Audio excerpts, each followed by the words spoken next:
ఏలూరు జిల్లా రామచంద్రరావుపేటలోని అన్నా క్యాంటీన్ను ఎంపీ పుట్టా మహేష్ కుమార్ యాదవ్, ఎమ్మెల్యే బడేటి చంటి, Eluru Janasena party incharge Appalanaidu సందర్శించారు.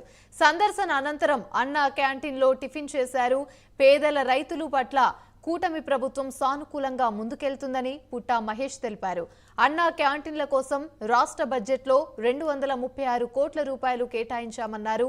ఈ మేరకు CM Chandrababu, deputy CM Pawan Kalyan కు కృతజ్ఞతలు తెలియజేశారు.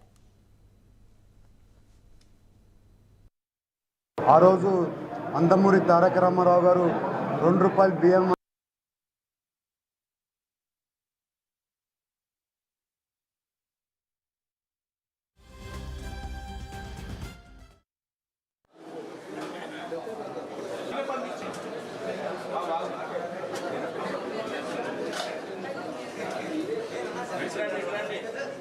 అట్లా